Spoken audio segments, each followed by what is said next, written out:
the communications group. We've taken a kind of a pretty narrow approach.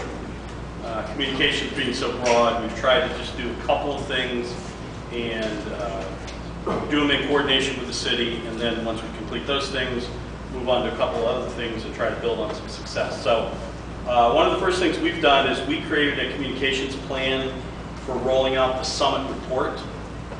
When that's completed, probably in the next month or so, we have worked with Maureen Harper in the mayor's office to provide her a draft of the report or a draft of the plan and recommendations for rolling out the report locally as well as through media relations regionally and nationally. My sense is the city's going to do most of the rollout. Our role was to provide Maureen with some ideas maybe that they hadn't tried before, some things that, some new ideas. So one of the things we are going to do is she's asked us to kind of take the lead on the social media aspect of promoting the report, which will include blogs, Twitter, LinkedIn. We've compiled a list of eco-blogs that we think locally as well as nationally that we think will have an impact as the report's issued.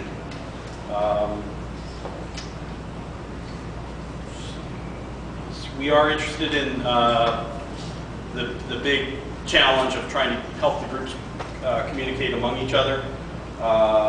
We'll be part of the December meeting to kind of figure that out. We've also had a great relationship with a group of MBA students from CASE who are looking at the brand for Sustainable Cleveland. And so we've had some collaboration with them, and I know that they've also talked with the mayor's office. So that's a kind of a research piece to kind of make sure the brand remains fresh.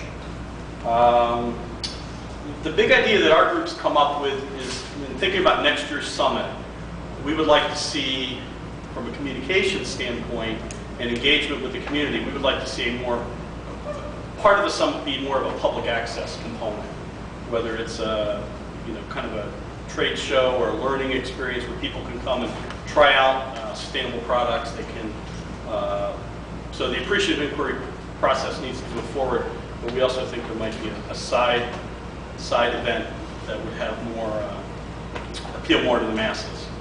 And the big thing that's really helped us is that we feel we have somebody at City Hall who we can coordinate with, and that's been Maureen Harper. And she's been very helpful in terms of having a point person that we can actually go to, and we can have a back and forth, and so we don't feel like we're on our own. Because until we had that, we kind of felt like we could come up with a lot of ideas, but we didn't know whether the city wanted them, or whether the city was going to use them, or whether they were already thinking about them, and therefore we were redundant. So that's really helped our process, and we have a group of communicators and people who just really enjoy communications in our group. We would certainly welcome others. Our group's over here in the left corner, and we'd be interested in hearing from other folks.